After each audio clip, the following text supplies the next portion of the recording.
Hey everyone, welcome back. Hope you're having a fantastic day so far.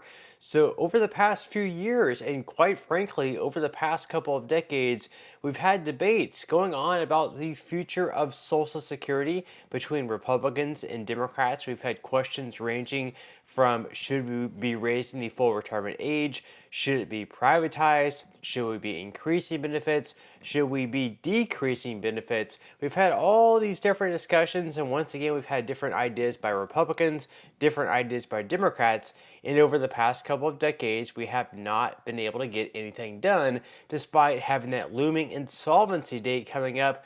Congress has not really cared enough to reach a bipartisan solution.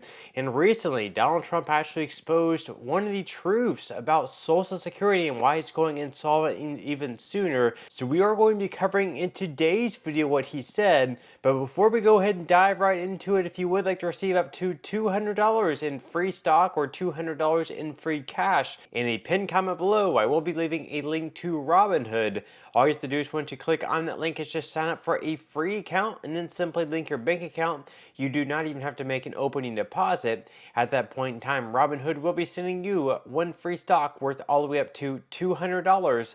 And if you'd rather just have the cash, all you have to do is once you receive the free stock is just sell for what it's worth and then transfer the cash value right back to your bank account.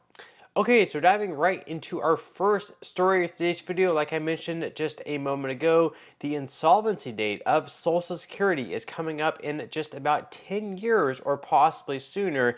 And what happens at that insolvency date, not that payments are going to stop going out completely, where you're going to be going from receiving like $2,000 per month to nothing at all, but what they're going to have to do is across the board for everyone is a cut ranging anywhere between 18 all the way up to possibly 26%, meaning that hypothetically speaking, if you're receiving $1,000 per month and we have to have a 25% cut, what that's going to mean is you're going to receive a cut in your benefits of $250, so then you'd only be receiving $750.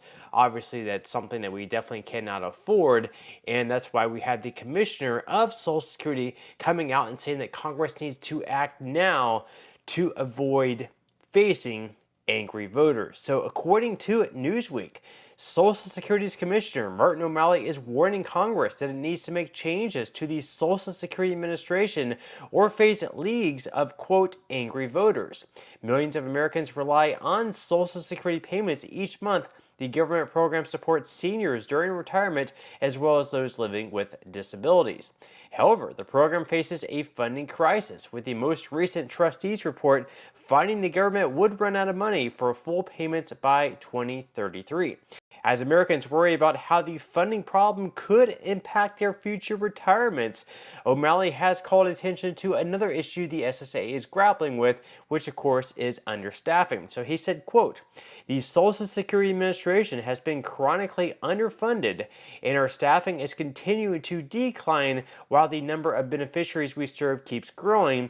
We are serving more people than ever with the lowest staffing level in decades." That's what a spokesperson for the SSA told Newsweek. They went on to say that we need Congress to ensure that Social Security has the necessary funding and staffing to provide the type of service that Americans deserve and have paid for. And if you try calling into the Social Security Administration of late, you'll notice the hold times are perhaps longer than ever, especially if you're not calling when they first open or in the mornings. That is because the staffing problem is getting worse and worse as time goes by. We are underfunding Social Security, and we have less and less people staffing it, despite the amount of beneficiaries growing every single month and every single year.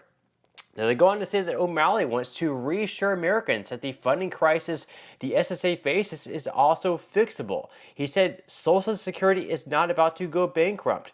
Social Security will, if Congress doesn't act, face a 17% shortfall for all of our beneficiaries currently in payment status. The good news is that this is a solvable problem. Beginning in the mid-2030s, Social Security is slated to only be able to pay 83% of monthly benefits, but this could change if certain changes were made to the program. Some ideas brought by lawmakers include raising the retirement age or taxing more the wealthiest income. O'Malley specifically has suggested that taxing the top 6% in America could help restore the program's money. So that is one of the more popular ideas thrown out there, at least on the left for Democrats, is taxing the wealthier, those who are earning above $400,000 per year, making them pay once again the payroll tax that's going into the Social Security Trust Fund. Now, he also said that today, while you and I may pay into Social Security all through the year, someone like Warren Buffett is done paying into Social Security approximately 21 seconds into the new year. Most of the proposals in Congress are some mix of asking higher end earners to continue to pay into Social Security after a certain point in their earnings, but it likely won't happen until after the next election.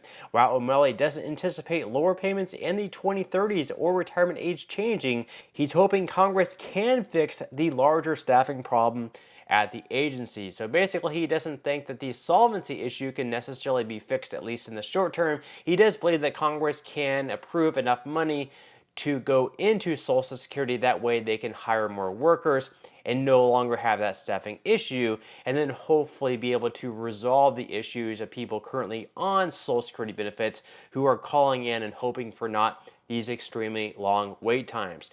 Now, of course, recently Donald Trump, in one of the debates against Joe Biden, exposed one of the things about Social Security and one of the many reasons why the program is going insolvent, and one of the problems he says he wants to fix if he becomes the next president of the United States. So according to the Washington Examiner, during the first presidential debate, former President Donald Trump claimed the Biden-Harris administration, now of course would be the Harris-Walz administration, is trying to put illegal immigrants on Social Security. So-called fact checkers immediately swarmed to debunk the Republican candidate, but actually he was largely correct. When most people think of Social Security, they envision the main retirement benefit for seniors. But the Social Security Administration actually operates several programs for elderly, disabled, and low-income Americans. While foreigners who cross the border illegally generally don't qualify for retirement benefits, they can receive substantial cash payments from these other Social Security programs. In particular, foreign nationals can qualify for Supplemental Security Income (SSI), the Social Security program designed to assist people with little or no income. Legal immigrants, such as green card holders and refugees, can also qualify for SSI.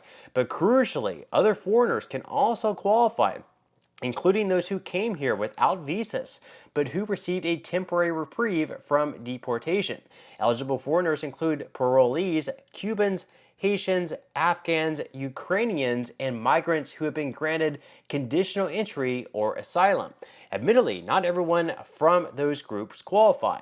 Those foreigners generally also must have resided in the United States for a certain amount of time or have married a member of the U.S. military or claimed to be victims of human trafficking. But even those with additional delays and qualifications, nearly 325,000 non-citizens received SSI benefits in 2023, according to preliminary estimates from the Social Security Administration. That number could rise even higher once the parolees and other foreigners who've entered under the Biden-Harris administration have lived here for a certain period of time. So far, the administration has paroled at least 462,100 Cubans, Haitians, Nicaraguans, Venezuelans into the United States, as well as 187,000 Ukrainians and tens of thousands of Afghan nationals. Many of them could ultimately receive SSI benefits, especially if a future Harris administration relaxes the criteria needed to qualify. So basically, we've seen over the last 4 years